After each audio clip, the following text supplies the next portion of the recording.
Yeah, I'm just going to set it now. That's us now going. Sweet. Yeah, I'm just going to make sure we're all fit to perfect. I think we are. That's the one. That's the main thing. Cause I just I was sitting once the other day and like, tell you. I work in solid glasses and Naomi was like, It's so bright in here today as well, isn't it?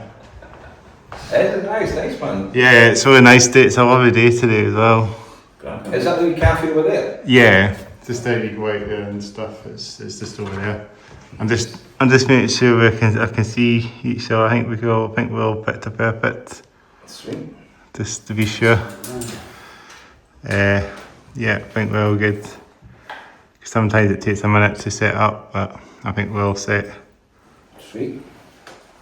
That's the main thing.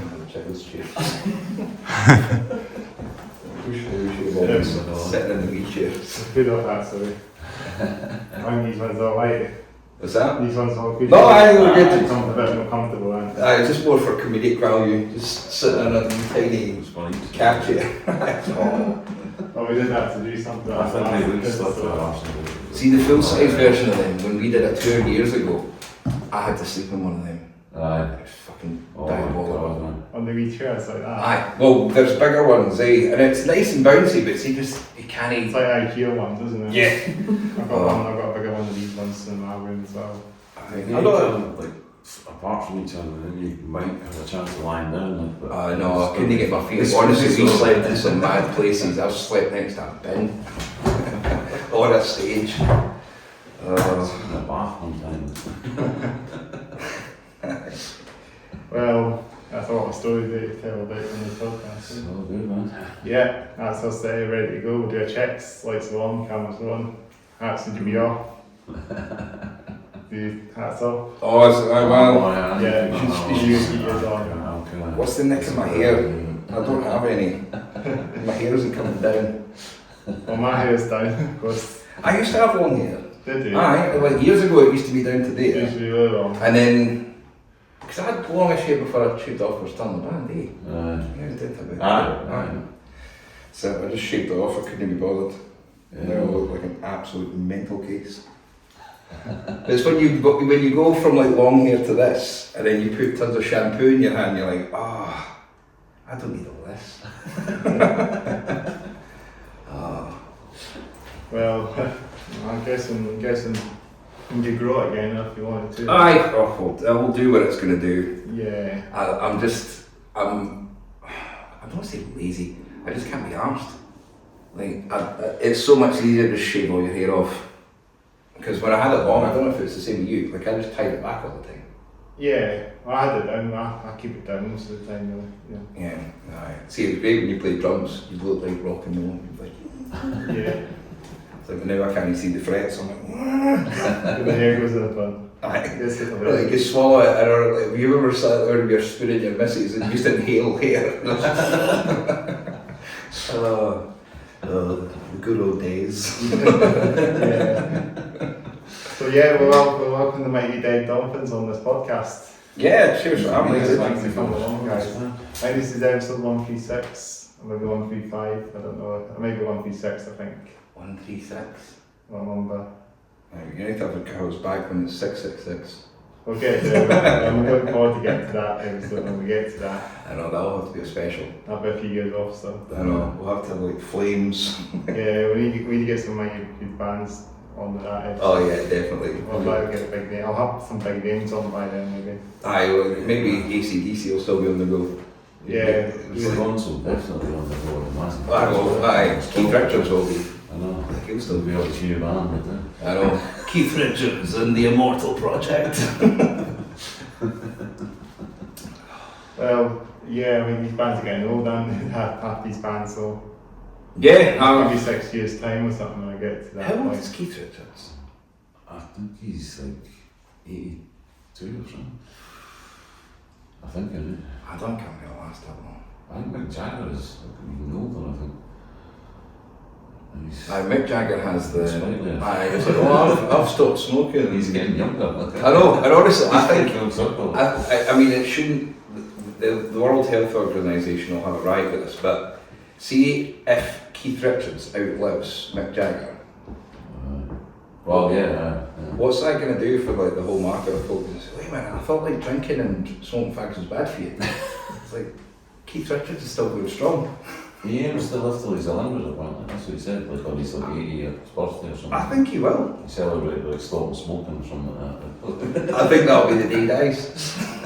So that'll be the day. So that's it, I've quit the fags, quit the booze, just keel over. It was the only thing that was propping him up.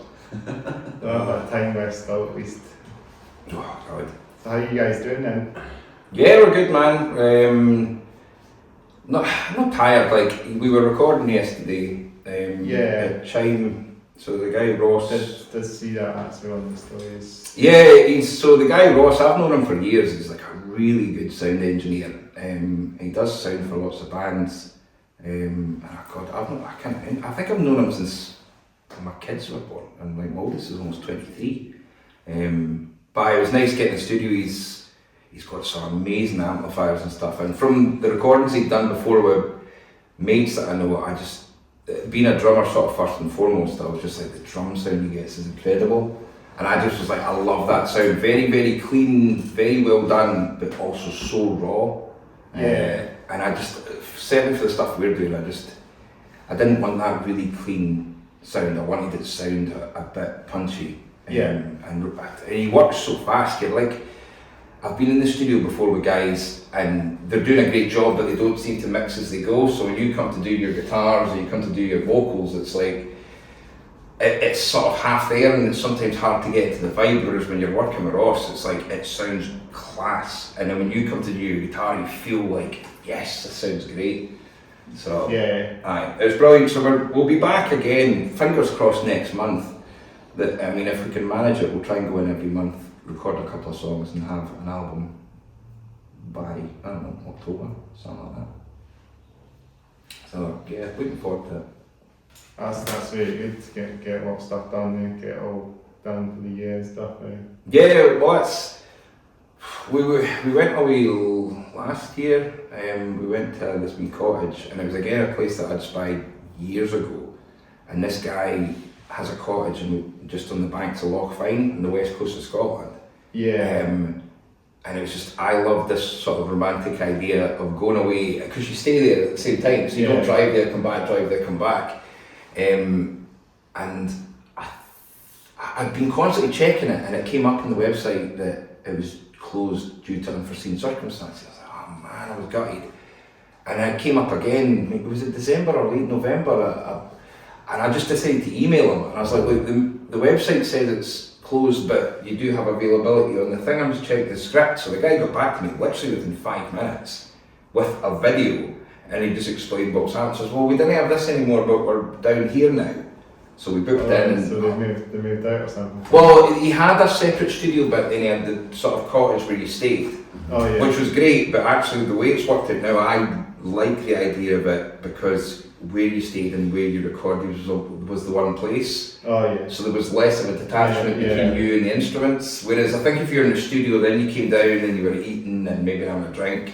It doesn't seem accessible to get out and then go up and it was amazing, eh? It was brilliant. It was a lot of fun. It was good just to go as a band as well, because it's the first time we've really been away together over a period of time that wasn't just practice times or like gigging for a night or something like that, you know what I mean? So, because we'd only really been fully together since was it about January, February last year or something like that? Like as a full band, and me and Neil started it, Neil started it and I came in round about like November, December time of, would that be 2005? 2024. 24 it would have been, yeah, sorry. Aye. And then we got Scott and Gordon came in round about January, just at the start of that year, and I think we done our first gig in we done Record Store Day in Stirling in April, it was the first time we'd like really been away, so it was the first time we really kind of got to know each other over that kind of period of time, so we all had a really good time as well, so that was that's just kind of spurred us on and stuff as well, like, and being able to do things like get up at 4 in the morning after, well, I say get up, but we're still up at 4 in the morning after a massive run, and that guy's slave, like music as well. The first day, you could do that, those type of things, you were allowed from the corner, it was really fun, you know. we drove all the way up, so it was only like an hour and 40 minutes away, and then we drove up, but you've obviously got to load up all the gear. Yeah. And I had to try and get my head around the desk, and then we set up the gear, and by the time we'd done this, time was sort of dragging on a wee bit, and like Scott, our drummer, he was like, do you want a rum and coke? I was like, alright. So then I'd have a rum and coke, and I'd have a beer, and I said to the guys, I was like, look, we'll just try and get a sound check, and we'll just actually do all the recording tomorrow, because we were in for 2 days, and I think as soon as that decision was made, just all hell broke loose, and we drank a lot of rum and a lot of beers, and I think about 10:30, like we were quite sozzled. Yeah. And I was like, right guys, shall we just go and run through the set? Like I'll just press record, and whatever happens, but it's just so we can listen back, hear how it sounds. Yeah. So we did the entire EP pitched. And it sounded alright, so it's been kept. But we were up to, I was up till 7:30 in the morning, and God, I've got a soundbite on my phone, because there was a debate before we went there, who snored the loudest, and Scott was like, no, I'm the loudest man, and I came upstairs to this cacophony of just like snoring, and I just was walking about, I was like, I think we're all as bad as each other here. And I've got like a sound recorder of just this insane. I might try and put reverb on it and put it on the record. But we recorded it all in this Sunday, hung over to high heavens. But we're releasing that as a sort of live EP soon. And we've been working on mixing it and stuff, but you know when you release stuff, like you put things on social media, blah blah blah, but we wanted to put things out in physical media. So for this, we're doing it on cassette. Oh yeah. So we're picking. That's coming back again. Well, my thinking was I remember obviously I grew up at the point where it was cassettes, tapes, and CDs, vinyls, all that kind of stuff. But I wanted to sort of categorise it in the sense where it was like, I quite like the idea of that because it was live, it makes me think of bootlegs, and when I think of bootlegs, I think of recording stuff off the radio onto cassette. So I thought it was quite a cool idea to capture the live thing but put it out in cassette. So we'll do a limited run of it. I think we're thinking like 30 or something. But when you buy it, you'll get the digital download as well. Yeah. And then the present for everybody is when you download it, you'll get the rum sessions, we're calling it. So that session we did when we were pitched, that's going to be available if you buy the record. But it will not be fucking available to anybody outside of the unlucky few who actually decide to buy the cassette.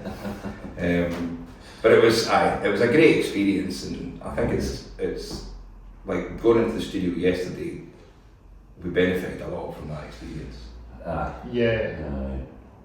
Giving yourself like the challenge of trying to play perfect after like 3 quarters of a litre of rum, and it's quite a challenge again. I mean, so if you can do that, then going into the studio is fine. Like, we had I've got a photo from the next day of like 4 empty bottles of rum. And that photo didn't include all the beers that were in a bag somewhere. It was just like, it was, you know, when we woke up in the morning to record it, and like Scott was sprawled out across the couch, and I could just see we are not in any state to do this. But I know what I'm like. I'm a bit of a nightmare in the sense where I would have just been this annoying bundle of energy. So I just took myself away. I was like, right, I'm going to go to Inverary. So me and Gordy went to Inverary and had a nice wee culture day and went to a castle. And then bought more beer. But it was cracking, man. Just a wee bit of Sprawn as well when you're up there too. Bit of Sprawn. Yeah, I've been up there before, so it wasn't like it's not like I was seeing stuff I hadn't seen before. It was just more getting fresh air and getting out, and it was December, so it was really cold. But it was great. It was really nice. It was a great experience. We planned to go up again, so because it was 7 tracks, which is give or take half an hour, the thought is that we'll go up and do another 7 or however many makes of half an hour and just make this a regular thing that we do. There'll always be a live thing of the stuff we do. Yeah. And then you'll have albums, but then you have this live thing, and it's just fun to do for us. If anybody else gets a kick out of it, great, but like, see, just you have like what 7 days in the week where you're like working or doing other shit, but years in that pass, and I was like, I couldn't tell you what I did on a random Wednesday 10 years ago, but like I remember every time I went to the studio, and I remember every time I went on tour and every gig you did, and like you just want to fill your life with more of that stuff, eh? So yeah. So any excuse to go into the studio, have a laugh, and actually enjoy yourself, then I'm all for it. Yeah. Well, it's good to get outdoors as well and do a bit of exploring and seeing places as well. Yeah, well, I know you do have to do it. See if you've been drinking till 7 in the morning. Because I don't know what time about. I must have still been pissed when I got up, because I'm sure I was about 11. Yeah. So what is that? That's like 4 hours kip. I think so, yeah. Aye, yeah, anyway. Aye. Endurance test. No, it was, and then obviously because we were recording yesterday, there was all sorts of stuff going on. So like the night before, I was in Edinburgh, and I literally had a couple of pints, and then I came home, and my mate was like, "Hey, we're going to the Nicky Tam's. Is you coming?" I was like, "Yes." So I went, and I ended up drinking till 4:30 in the morning, and then had to go and do the session. Which this is painting a really bad picture of me, actually, isn't it? It's like I don't do this all the time. Aye. Yeah. So we get back on track and that, introduce yourselves to the band and what your role in the band is. Aye, well, you can start, Johnny. My name's John Bose. My role is the lead guitar player in the Dead Dolphins. Yeah, and I'm Neil. I'm the sort of other guitarist that sings. yeah. And you're a 4-piece band altogether as well. You've got the other members. Yeah, so Scott and Gordy, bass player, drummer, who are not here, and Gordy's he's in a wedding band, so they've got this recording session thing tonight. Yeah. But yeah, they're like, I've known Gordy for years, and played in a couple of bands on and off with him. So he was sort of, for me, I was like, I wanted Gordy involved. My brother plays bass, but I'd kind of like, I'd earmarked Gordy because I knew him. He's a really nice guy. His sound, and as we learned yesterday at the recording session, he's just like absolutely solid, like one take wonder, just like that. And then Scott, none of us knew Scott before, because when I recorded a couple of the tracks for the stuff that we do now, I'd recorded the drums and all that, but we obviously needed an actual drummer, so I put up a post on Facebook to try and find someone, and hadn't actually looked. There was a page called Drummers Wanted, but it said Drummers Wanted USA. And I put something up on that, and thankfully Scott saw it, and he just was like, "I'll send you a message, mate." And I just sent him a few tracks over, and he's like, "Oh man, I like the sound of this," and he came over, and that was that. So, and like, on top of them being class musicians, it's just a good bunch of guys, eh? Yeah. That's half the battle, I think. So did you find those members, did you get these members quite a few years back then, I guess?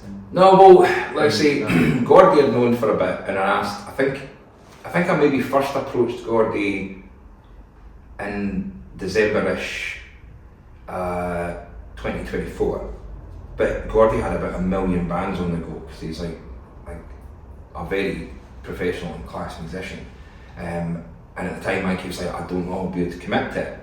And then I sent him the recordings, and hopefully what it was just like, "Oh, this one just sounds alright." So he was like, "Aye man, I'll come along." And like I said with Scott, first time we actually met him was like late January 2025. So we've only known Scott for a year. And as John was saying earlier, like, we kind of fast tracked into doing our first gig at Europa Music for this record store day in April. And did we only have like about 20 minutes of material or something? I think so, yeah. It was it like 5 songs or something maybe, or 4 songs? Something like that. It wasn't really much. No, it wasn't, and it was a baptism of fire of sorts, because like I say, usually behind the drum kit, usually not fucking singing, and all of a sudden I've got to play guitar and remember the lyrics, sing them, and there was no sound check, and I came up and the vocal mic was like really fuzzy, and I hadn't really got to the point where I felt comfortable and found the range that I wanted to hit, so I just attacked it really monotone. It's fucking diabolical. But it was good, and actually it was funny because it turned out that we played the gigs, you play in the street and there's tons of folk that come along, and the work that I'm at now, there was a girl who joined, and we were chatting about something, and I mentioned my band, and she was like, I saw you guys on Friar Street. So she'd actually seen us before I'd met her, so that was class. And I was like, oh, that's brilliant. So it's amazing when you do gigs like that, because you just get random folk pushing prams, and there's obviously the local drunk swaggering about. But it was good, and from then it's kicked off. We played Bar Block and Ivory Blacks and the Bungalow, and did you play Banshees as well? Didn't you as well? Banshee Live in Edinburgh. Yes, that was January just there. So we had a wee string of gigs where we played. I think it was the 9th of January. We played Ivory Blacks, and then we had 3 gigs back to back, and we played. I think it was Block. Yeah. And that was with who was that with again? That was Attack of the Stick Insects and Lucky Briar. And then that's right, we played Falkirk, the Rock Bottom in Falkirk. That was with Lucky Briar again, and another band, Temple Bellum. Yeah. And then we played Banshees Labyrinth, and that was with We're Not Scared of Robots, As Above from the Leadhead Collective. Oh yeah. So we just had the Leadhead Collective on the podcast recently as well, a few episodes back. So was that with Lewis and Willow, or were they all there? No, it's just the two. So Lewis and Willow, I think. Yeah. Lewis is lovely. He was in contact with me yesterday because when he saw he was at the studio, he was like, oh man, I'll come over and take photos. And I was fully under the intent of doing it, but like I say, I'd been up till fucking 4 in the morning. And then you just got so wrapped up in doing the music, so I messaged like, sorry dude. But we've done a lot of gigs with them. We've done 3, 4? I think 3 or 4, I think. Well, the Leadhead, correct? Yeah. So, and it's been great because obviously it's great to this is another thing that you just miss from playing in bands and playing regularly. It's just like you realise these are folk we didn't know at all. Yeah. And now they're like mates. So you're praying with them and stuff, and that's what I mean. You just kind of pray with them again and again. And it's been good because we've sort of helped each other out. Like they'll send us things for gigs that are possibilities, and the studio that we went to in Lochfine, they went up and recorded there, so I sent them all the details. So it's good to have that where it's a community and you're sort of sharing things and experiences, and if we've got a gig somewhere and there's a slot, we can give them a shout and they do the same with us, and it's brilliant. It's great. I mean, the gig they played, the set they played at Banshees Labyrinth, I think was probably the best I've seen them. They just have progressed over time. We've seen them go live and stuff like that. I think they're really, as you say, that Banshee Labyrinth, they were really tight that night. I thought they'd done themselves really well.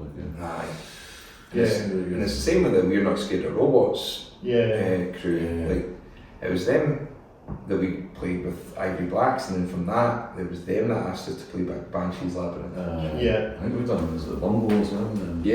So it's another band we've done about 3 gigs with. Strong band, like strong performance, really good. We did have them on the podcast as well. We're Not Scared of Robots. Did you?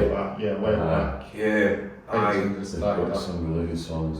They're a nice group of guys as well. We did get it back on again or something, follow-up episode, This has done maybe a lot since I did that, Yeah, well, that's the thing, it's great to do that as well, because it's like you can see the progression of where a band's been and stuff. I've done that a few episodes, I've done a couple of follow-ups, but I need to get more follow-up episodes from bands I've had on before. No, definitely, man.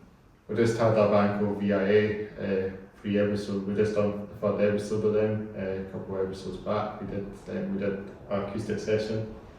I think I might have saw that one. Was it 2 guys? No, it was a couple of episodes back. Because you had one that had 2 guys playing acoustic. Yeah, there was that as well. Right, okay. I think, and then I've had a few bands that have done acoustic stuff. I've had Matt Cunin from Manchester came up to play Banshee Labyrinth last September. It's a cracking venue. Like it's tiny, isn't it? But you yeah. I mean, some bits on there. We when we played it, I think because there was so much confusion. Like my amp was on stage, and it got left on stage for someone else to use afterwards. And then when we packed everything from the sort of green room / cupboard, and then we left. And when I got home, my dad's like, "Where's your amp?" And I'm like, "Oh no, I left it in the Banshees Labyrinth." And my van isn't ULEZ compliant, so I had to park outside the ULEZ zone and walk to the Banshees Labyrinth and then carry my fucking amplifier. And I was like, oh, it's an absolute schlep. The price you pay for being old and stupid. Good exercise at the end of the day, when you... Well, I know, you got to, but you just look like a weirdo just walking about with an amplifier. But it was good, and I took my youngest son with me. He was there and we stopped in for a nice pizza, so it was a wee day out. Cool. It was good fun. There's a few pizza places in the Cowgate as well. I can't remember the name of it. There's one just down, I think. It's just right in the corner. Yeah. Yeah, that was the place. I forget that. It was the pizzas were great, but the decor inside was mental because the guy was Italian and it was clearly the name suggested it was Italian, but the pictures up were like of French cafes. I'm like, what is this? So you're not a French, you're not a cafe. No, there's Italian, so that's going to make sense. It's proper pizzas. I don't know. But anyway, I was like, cool, nice to have a wee break, get a wee pizza, just sitting eating in the van. Wee moments like that are class. And I went for the unholy pineapple. Oh, really? Pineapple. Do you like ham and pineapple on a pizza? Or are you against it? I'm just margarita. Margarita? Or pepperoni. John, would you? I can't do it, man, honestly. Margarita or pepperoni. Margarita or pepperoni, yeah. But I just know that like ham and pineapple is very divisive. Like folk kick off about it. When I could, it would be like picante or something like that, like the spicy guys. Yeah. Like honestly, I haven't had pizza for about 4 years, 5 years, or something like that. Yeah. Oh, man. I did love pizza when I couldn't get that. I see. I'll treat myself towards. There's a place in Stirling that does this food intolerance test. I was away in Switzerland, and it was either the amount of wine we were drinking or the cheese. But I remember just being like, I feel like really not good. And so I went to this place and the woman turns out, you're not good with cheese, you're not good with bread. And I'm like, oh man. So I was just like, pizza's out the window. But she's like, look, it's not going to make you sick, so you can do it in small measures. So now I will treat myself to a pizza, but I won't have shit ones. I'm like, if I'm going to do this, I'm going to do this right. You have to go that way or something and get the nice... wood fire, those big oven things that go. And I was like, So stoves and that, just like that type. See, I've not even had breakfast this morning, this is making me hungry. I'm getting hungry. At my work, there's those little wood burning pizza stoves, they've got one of them just sitting there, and I was like, can I? I remember making pizza bases once, and then it stupidly, I'm going to buy one of these. I'm like, I'm not spending 800 quid on an oven when I do this once a year. Anyway, I got sidetracked. Well, pizzas are pretty dope anyway. I do like my pizzas. That's another thing. When we played Block, Block's a great place. So Chris, that kind of runs things most of the time, I used to be in a band with him years ago, and our band used to go to Europe, and we got a taste of what touring was like and what you're like being treated over there. Yeah. So he brought that ethos back to Block. So when you play Block, they treat you well. Like the sound's good, but they give you a rider, they pay you, and they give you food. They give you like a tour bus or something, or a van or something. Yeah, well, we don't need any of that stuff, but and considering it's a venue that it's free entry. Yeah. Like they've totally got it down. And it's great because the sound's always great. You've always got folk who are just in there from before, but the kind of clientele that would come would also be the kind of clientele that would enjoy the stuff you're playing anyway. Like it's great. And we're going back there, when is it? 24th of March. It's Tuesday. It's Tuesday. 24th. Yeah, there's a band from Italy called Cut. They're from Bologna. I've known them for a long time. Cool. They've been on the go for 30 years. Wow. So they're doing the 30 years of perseverance tour. and we were playing with them at Block on the 24th, and we were playing with them in the Mediterranean on the 26th. And it'd be great to see them again, because it's been a few years. Yeah. And they're a class I think band. we should get to a podcast maybe. Yeah, I mean, if you manage to catch them when they're over, Could hit them up, link them up here. yeah, I could say to Ferruccio when I see them, if they ever have like an afternoon or a morning free, they might manage it. Because I think if they're in Glasgow, Yeah. I'll need to look and see where they're playing in between it. There might be a gap. I'll speak to them anyway. Yeah. But they'll be good. And then the Mediterranean gig. Oh no, Block were playing with someone else. I think there's a band called Day Drunk that we're playing with. Oh, And then Mediterranean were playing with a Cut and another band called Thrown Away. oh They yeah. do sort of hardcore punk Yeah, stuff. yeah. And they're playing that Core Festival in November. Oh yeah. So there's a few gigs lined up. And I keep forgetting we've got Slange as well. Is that next week? Friday night, man, Yeah, Friday the 13th. Friday the 13th. We're playing Friday the 13th in Slange. Who's that about? It's in Stirling. Oh, is that? So it's a pub, but they've got an event space upstairs. And Because you guys are based in Stirling. Yeah. Just to clarify that since we didn't say it earlier. yeah, so that's there's not a lot of places in Stirling really to play if you're doing your own stuff. Like there's the Tall Booth. There's And too many bands in that area, that neck of the woods. Sure. no, because I think a lot of them do travel. You just have to travel to Glasgow and Edinburgh. Edinburgh and Dunnes seems to be the... Yeah, and it's a shame because you go about, I understand Glasgow's bigger than that, but you go about Glasgow and there's a wealth of places to play, and just Stirling doesn't really have any of that. It's always a great place, but that's all we've got. And we don't have anything that falls into that, a cool rock pub club thing. Yeah. And it's not for the lack of trying from some people, it might just be a mix of the size of the city. It's not a city that's rooted maybe in rock music as much. Yeah. The kind of pubs tend to have like covers. Just like pop-up kind of tribute bands. Yeah, that kind of thing. Bands kind of vibe. So it'll be interesting to see how this goes. Could be nice to see if this becomes a regular thing. Yeah. I think the Shermans, they do quite well from Stirling. Yeah. There's a band, there's an indie band been going for yonks called the Shermans, and they've found ways to kind of find places to play. There's a nightclub called the Foo Bar, and it's I can't remember what the capacity is, but they played that a couple of years ago and sold it out. Yeah. They got a really big following in that. Like they can put a gig like that on and they'll sell it out and stuff. I mean, it's a few players that found it or something. Yeah, I know, but they're great, and like I played in an indie band years ago that played with them years ago, and that must have been 2007. Yeah. So they've been going. Yeah. How long was that? 20 years. This is the best part of 20 years. 20 years. Yeah. But still, I say, the John and Marlena who run the Mediterranean, they're great. They put on a lot of events and like art exhibitions and stuff, and I've known them for a long time, so it's great to play there. It's downstairs in a restaurant, but it's lovely people, and it's like the venues are there, but it's not something like Block where it's established. You have to book the venue and put it on yourself. Yeah.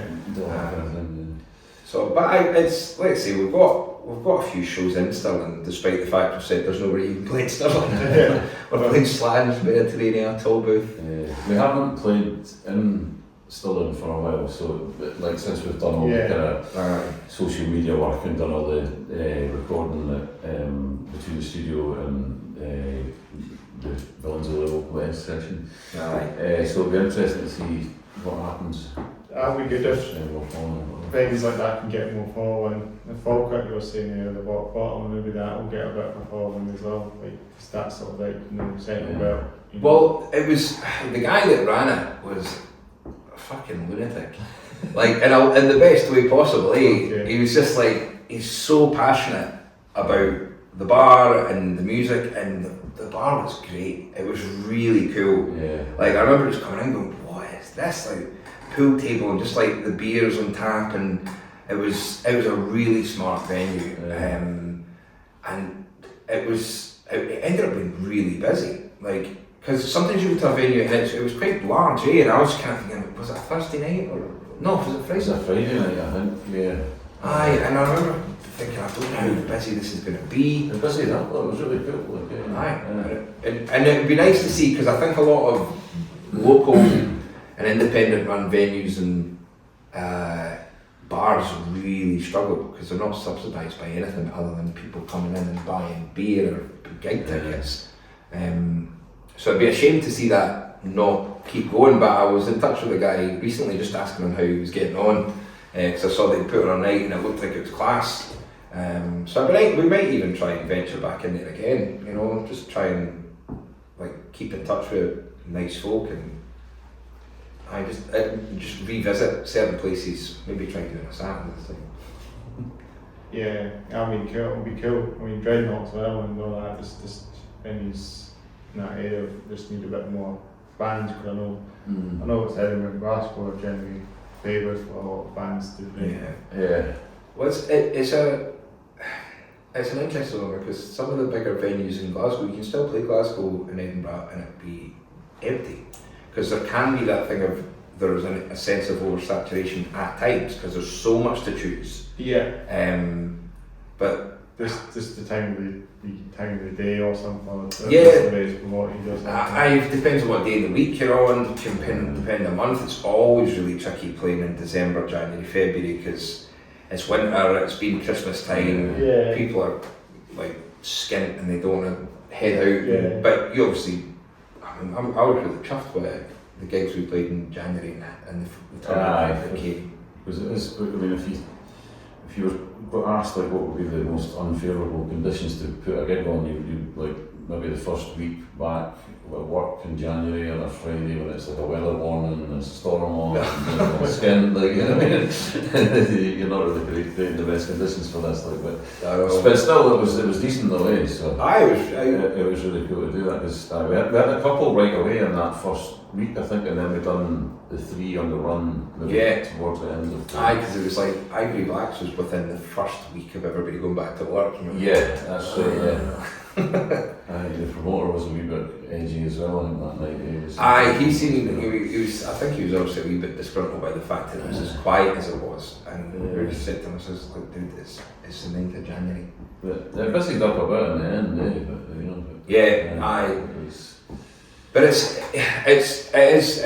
gonna be, hopefully, as it goes on, like January is behind us now, and we're into March now, which is fucking frightening. And we've got a few gigs lined up, 3 this month. As it stands, there's 1 in April, and then as it stands, there's 1 in May. So as the kind of warmer and kinder weather sort of develops, it'll be interesting to see. More bands playing probably that time as well, and then when the summer comes, all the festivals will start. Yeah, well, that's the other thing about the festivals. I'd contacted quite a few, but I think by the time that I kind of really got in contact, a lot of them are like, look, a lot of these acts have decided quite early on. Okay. So we sort of missed the boat with a lot of the festivals this year. But in a sense, I see the positive side of it, because this year we've got the live EP coming out. We're going to be recording and putting out an album by the end of the year. We are trying to organise a tour for October, and we'll see how that kind of works out, but that should roughly coincide with maybe the release of the album, all going well. But that means you've built up a back catalogue, you've played more gigs, you've got more connections, you've got stronger as a band, the songs that you've played so many times are now more together. So I would say that with that, I'll just make sure that I get on it early and try in 2027 be like a festival frenzy. That'll be good. Next year will be good, hopefully, for festivals and gigs and, you know, things. I'd love it. I love for a festival. And it'll be like Meadows Festival we've got a shout as well, because that'll be coming up. I'm trying to remember if I contacted them. I might have done.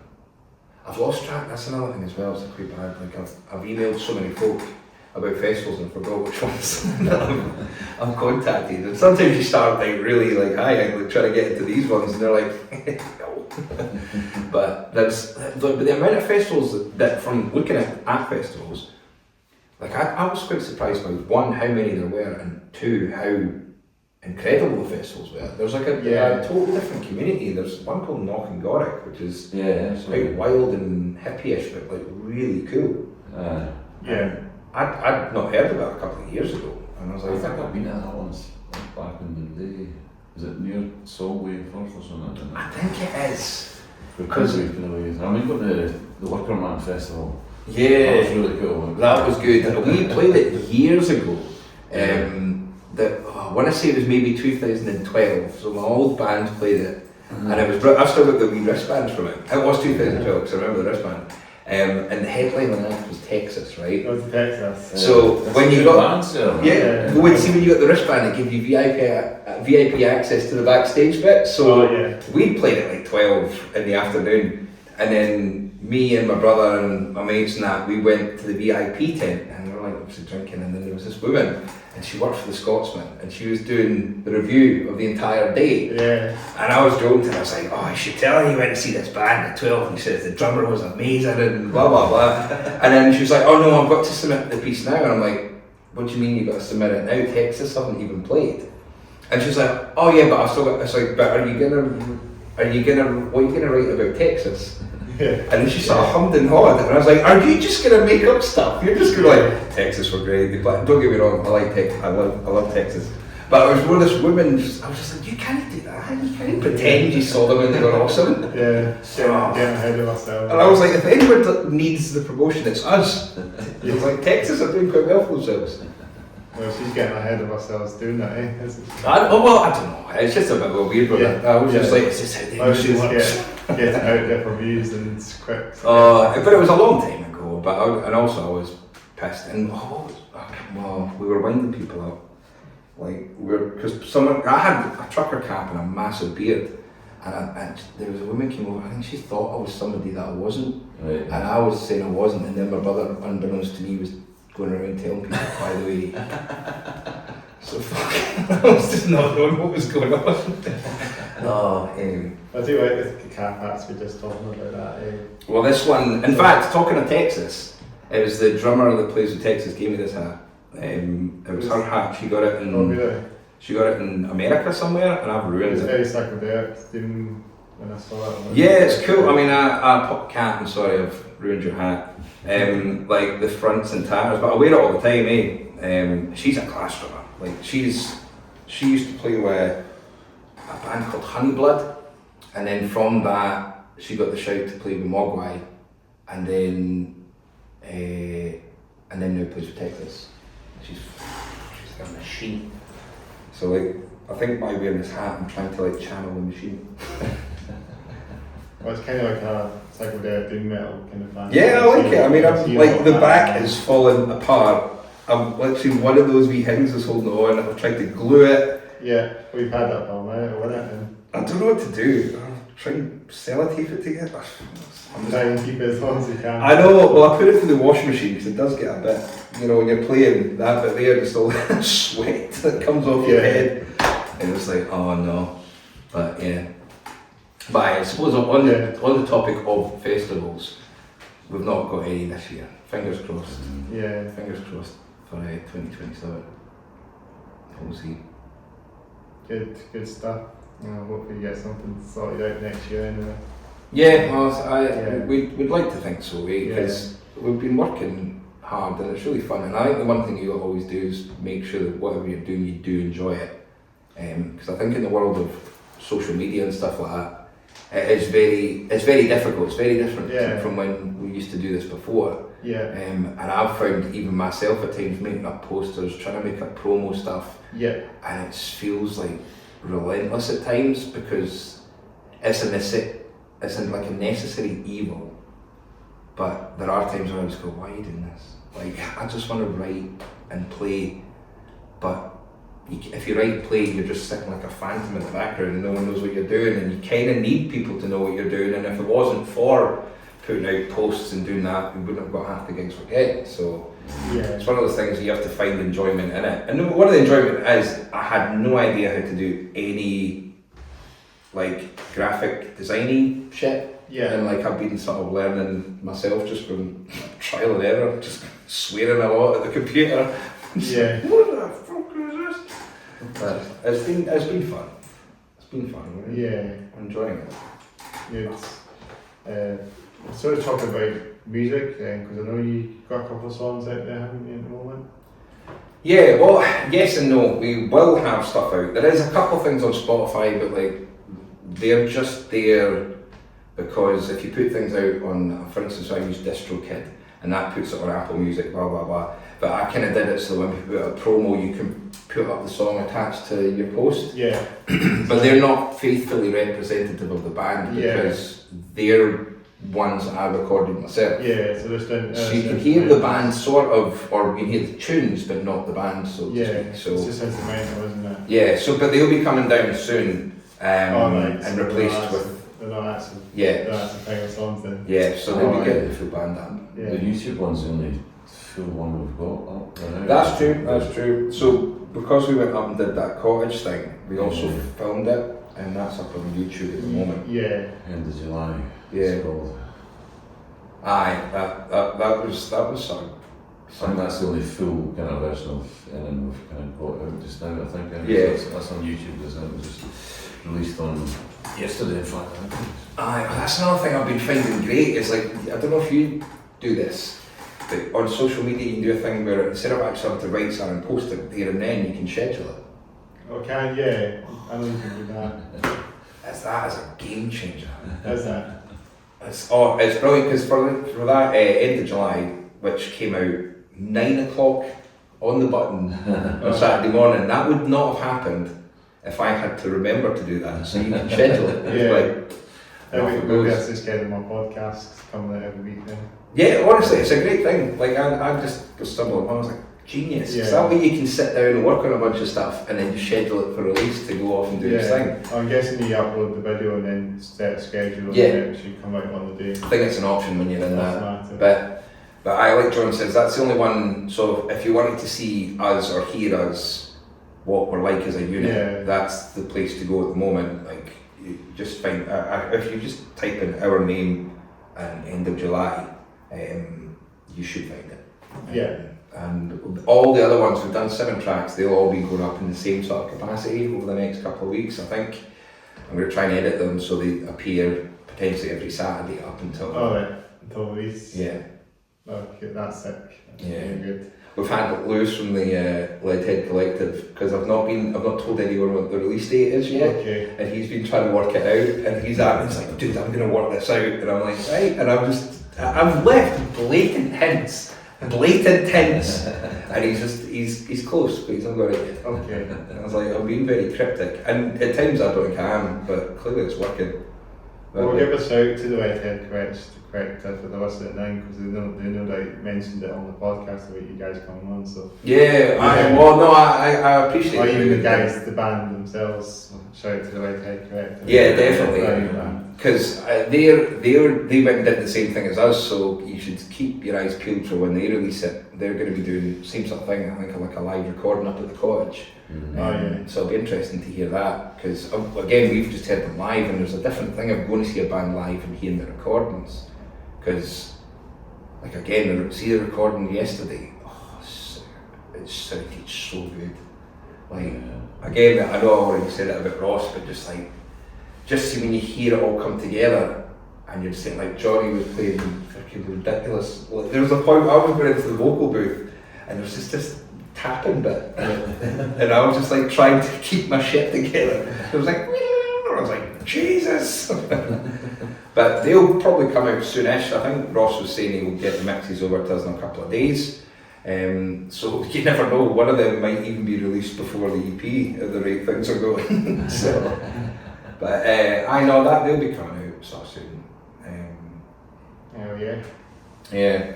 So that's, well, the songs we did were the 2 that are already up on Spotify. So there's one called Silly Works and one called Nothing Was Everything. And it made sense to get those 2 recorded, because it means that we can just replace the 2 that was just me recording them with the full band.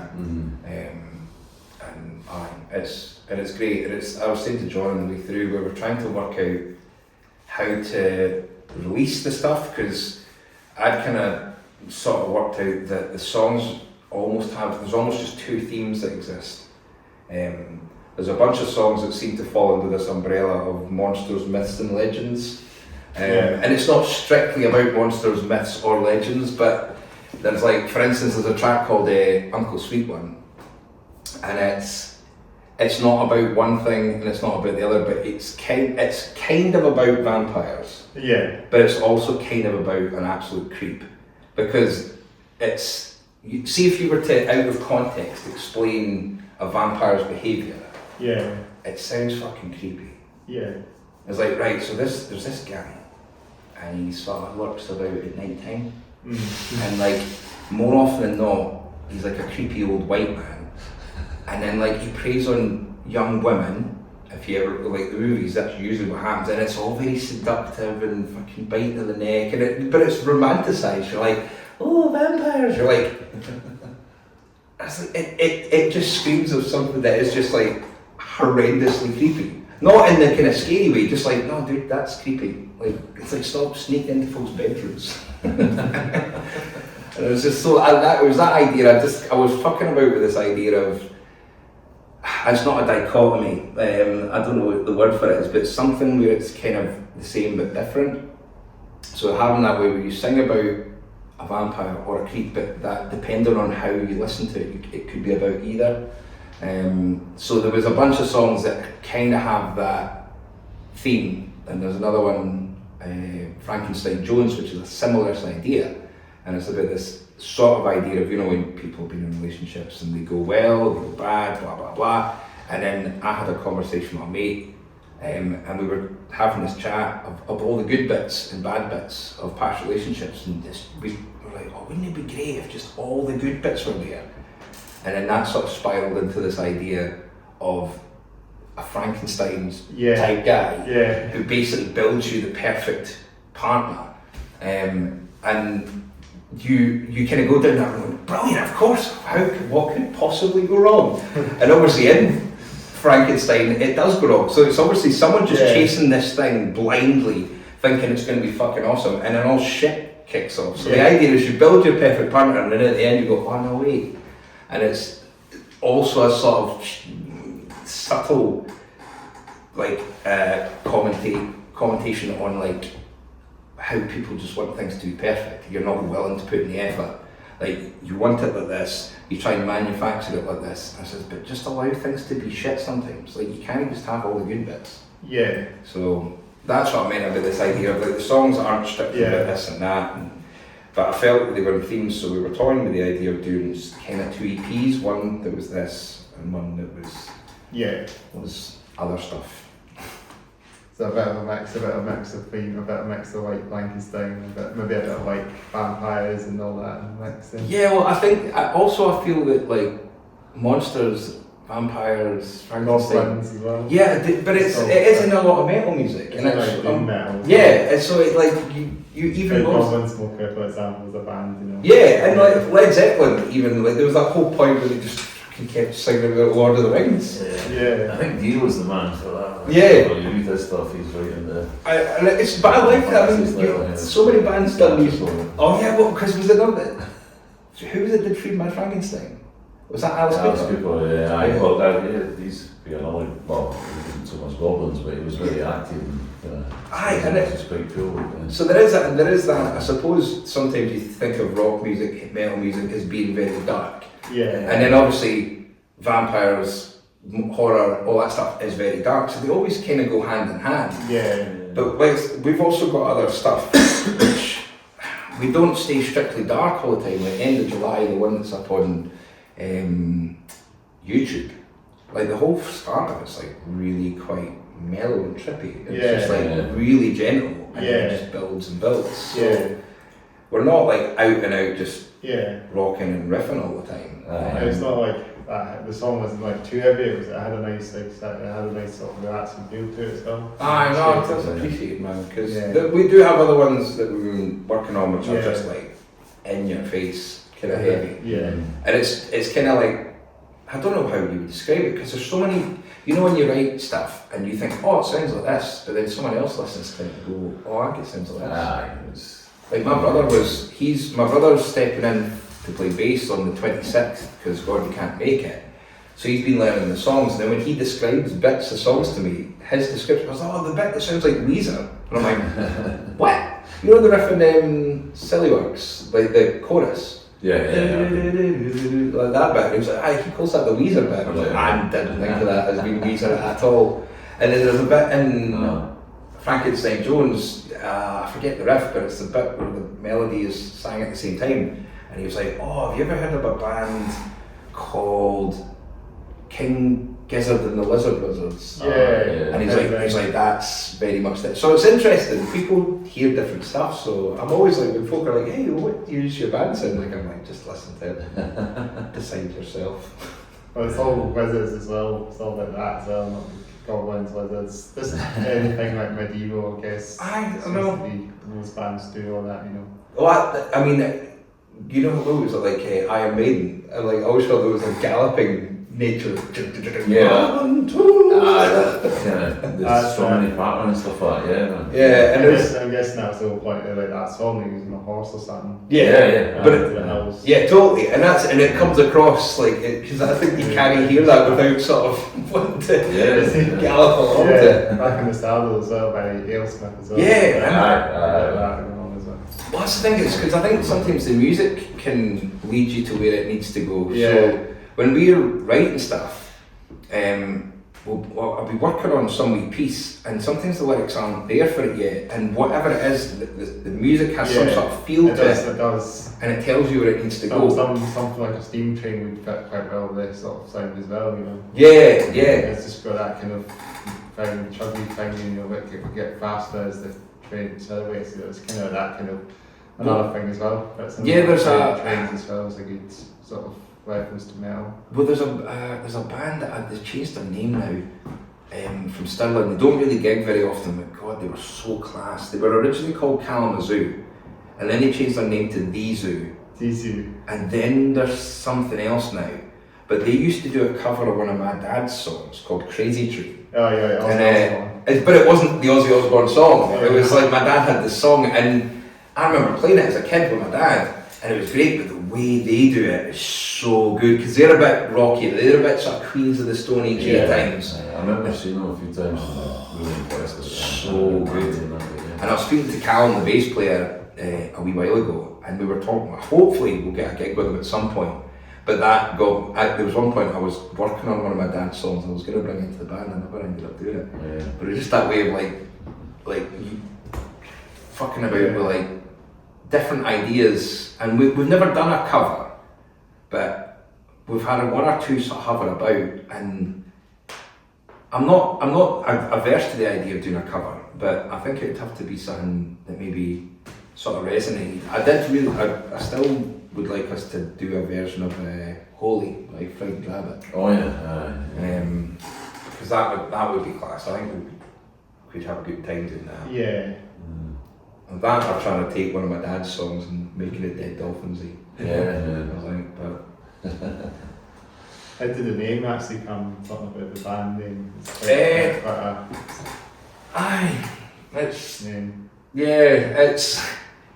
Well, the story was, so I went on holiday a few years ago with an ex-partner of mine's to the Isle of Coll, and it was maybe February, and we went on a walk, and it was this big beach, and there was a dead dolphin, swept up, and I was like, oh fucking hell, and it's quite, it's obviously sad, but it's quite fascinating to see that animal up close, because you wouldn't otherwise get to see it. So anyway, I went to Coll, blah blah blah. And then a couple of years ago, me and my mate Jacko he lives in Switzerland, he came over. He'd never been any further north than Inverness, so we went and did a road trip around the North Coast 500. Oh yeah. So we were in my wee camper van thing, and we were just walking about, and I didn't have Dead Dolphins started at the time. Me and John weren't doing anything. I had started to record 4 tracks, which inevitably became Dead Dolphin stuff. And my initial idea to him was I'd said to Jacko, I says, do you want to play bass on this? And I knew this drummer from Paris, and I was going to get him to play drums on it. And I started trying to explore this idea of going, maybe I'll do it like that. And then I thought, well, how the fuck are you going to rehearse and how are you going to gig? But because at the time I hadn't really fleshed out that it was going to be a band that would do anything for any length of time. So anyway, we were chatting about it. And then at the same time, I had told him the story about this dead dolphin. And Jacko just went, hey, Dead Dolphins, that'd be a cool name for a band. And I was just like, done.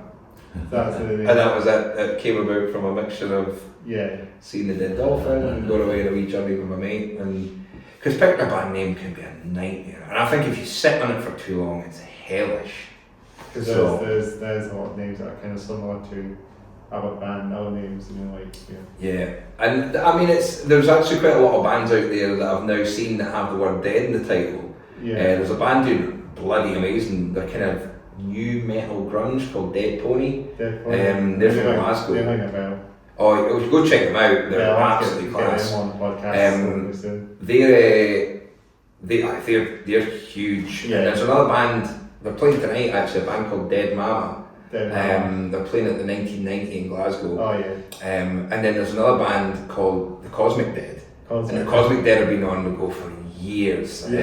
Omar from the Cosmic Dead was doing the sound for us at Ivy Blacks. And I was like, there should be a way that we should need to get like a Dead tour. I was like, we can just see if we can get Cosmic Dead, Dead Mama, Dead Dolphins. I don't know if we'd get Dead Pony because they're big. Their supporters are fucking massive. Like they're really, like they're. I don't know how many followers or whatever they've got, but it must be like 45,000 or something like that. But I can't. Honestly, I saw it the other day. But they're ridiculous. They're just super tight, and it's like more new metal grunge kind of stuff. So maybe it doesn't 100% fit in was, but I don't know. Well, it seems to be about resurgence maybe of new metal, so maybe that's, getting it back in the boat again is going to be great, I guess. Well, there's that, I've noticed that it's the same with fashion, there's a resurgence. I was talking about this. Baggy and that. Well, one of the women at work, she was saying how it's like all this 90s fashion's coming back. My daughter's wearing those trousers and then the hooped earrings, so everyone's dressing like the 90s, so there's this whole generation who are like, hey, we found this really cool band called Limp Bizkit. It's like, alright. Well, the mullets are definitely in favour. Oh, they have. Oh no, see this is the annoying thing. Like, I've got nothing against mullets, right? But I remember, like, when we were kids, there were certain things that were just not cool. And one, when you had the caps and they were like that, if you had a cap and it looked like that, you were literally teased for being a dweeb. And then if you wore flip-flops or sandals, especially with socks, that was a no-no. Bum bags, don't wear a bum bag. But now, literally, if I dressed exactly how I would have been ridiculed at school, I would be the coolest guy in town. I'd be cutting about with flip-flops and socks, bum bag, wee tiny shorts, moustache, mullet. And I was like, I would be the hippest guy around. You get a skateboard or something? I do have a longboard in my van, but I haven't done. You do that enough. Oh no! We went surfing a few years ago, and I really badly hurt my back. So there's a bit where you gotta pop up. I'm like, I'm popping nowhere. And I was just like, you're on the ground, and it's like you do that, you pop up, and I was like, there's no popping up. There's like clambering up, painfully slow, which you can't do on a surfboard. So I wanted to get the long board so I don't have to do this pop-up nonsense so I can practice, but yet to do it. Just sits in the van. So it's just when the side door opens, people are like, oh man, Cowabunga, dude. You're cool. I'm like, totally can ride that bad boy. Just chilling there for the time being, but hopefully it'd be good to get it back out. That's like same for skateboarding, it's kind of like you want to do it, but then you can't do it kind of thing, It's also motivation, is the same. You need to remind yourself that you're no longer 20. Like, I'm very close to being 43, and there was a point when you would fall off a skateboard or you'd fall off a BMX bike, and it wasn't a big deal. You just dust yourself off and get back on. You fall off a skateboard at 43, you're not getting back up for weeks. Like, you're just sliding and going, okay, I live here now. And it takes you so long. And I was like, because we were talking about this yesterday, when in your mind you still feel like you're maybe in your 20s, but it's waking up in the morning, standing up too fast. That's when you're like, I know, it's all too quick than that. You're just like,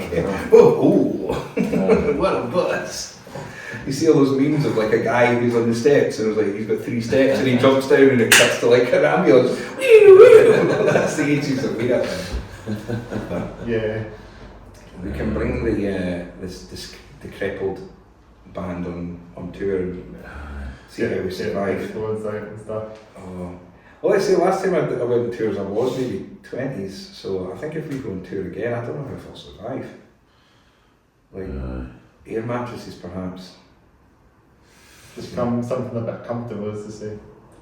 Yeah, I mean, I don't know what the word for it is. It's not like being a martyr, but you know that way where you don't want to be too comfortable.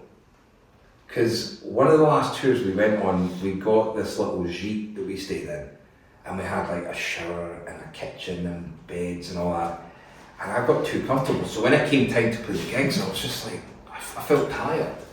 And there was something about playing a gig, and it's nice to have comfort every once in a while, but like, see those gigs where we played a venue and we literally slept on the stage, and then the next night you're sort of crashing in the van, and then the other night someone puts you up in the house but you're sleeping on the floor, which tiny little apartment in Barcelona, and I slept next to a bin.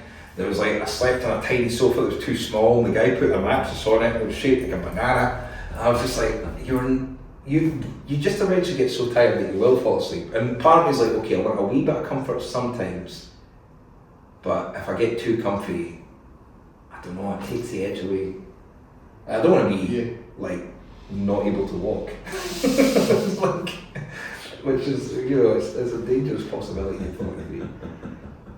Yeah.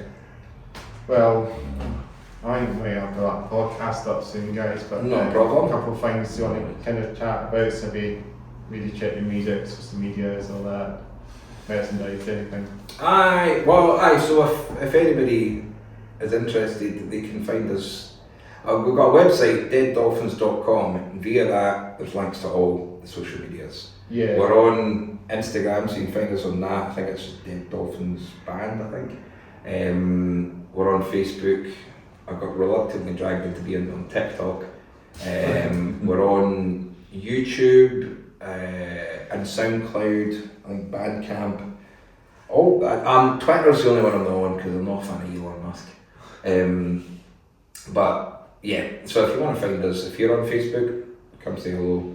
Our wee logo's just like this sort of double D with two dolphins. Yeah, that logo on that. So I've tried to remain consistent. Yeah. So that you would, if you find it, all right, that's it. See where everyone will find you guys. Yeah, and we've got the EP coming out, which is soon. That's all I'll say. And then we've got the 2 tracks that will be coming out at some point. So by end of the year-ish, album, next month, EP, and we've got Me Too as well. Yeah, well, hopefully, but we've got, in terms of gigs, we're playing next Friday at Slange, 13th. We're playing the 24th in Bar Block. We're playing the 26th in Mediterranean. We're playing the 18th in April. We're playing the 23rd at the Tall Booth. We're playing somewhere in June. I want to say it's the 27th of June at the Purple and Orange in Bathgate. Yeah. And there's a couple other ones that aren't confirmed yet, but that's got a lot of gigs in the bag. That's there's a couple that are like maybe going to happen. So if you go to social medias and stuff like that, you can keep up to date. That's like. Well, that's really good, guys. Yeah, thanks for having us. Things we said, I guess. Exactly. We can only put in so much in the time we can put in, you know. I'm going to go get a filter. Yeah. Is that a wee cafe though? Yeah, it should be. Maybe stop and grab a wee coffee. Yeah, that'd be a good shout. Yeah. Anything maybe else to say before we sign off? I'll let Johnny wrap it up. I'll just say. I can't really think of anything else off the top of my head. I just the gigs, the websites, just kind of stuff like that. Yeah. Just keep an eye out for what we're doing if you're interested, basically. So Yeah.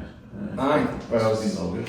Thank you for having us. Well, yeah, that's us then. I guess we'll just wrap it up now. But thanks again for watching. Cheers, dude. Thanks very much, guys. Oh, that's one. Just before I wrap it up completely, thanks again for listening and watching the Hats Off Your Down podcast. And this is episode 136. I'm hoping it's 136 because I'm getting off track with them. I know. Well, hopefully when it's up, it should be that number. Right, Perfect. number. It should be up here. It should be like comment below, subscribe, hit the bell notification. we're getting so many episodes done this year. It's been going well, really good so far. Yeah, man, So it is cool. I think it's keep the scene going. It's definitely growing, I think, because a lot of bands are coming on. And it's exciting, because I'd seen your podcast and that's why I got in touch. Yeah. And it's great. So it's always just been on like YouTube, but now the Instagram now is taking off. Yeah. So just follow me on Instagram, guys. We'll get follow on Instagram, or else. So we'll be past 1K in no time. Yeah, well, as soon as it comes up, Dave, we'll be putting on. We'll see it out on all day. I'll push it. All this or something. Yeah. Nice. Well, that's great, guys. Thanks for coming along, guys. Dead Dolphins all was done. Always was done. We'll get some fist bumps on the time again. Boom. We've got a castle as well. Boom.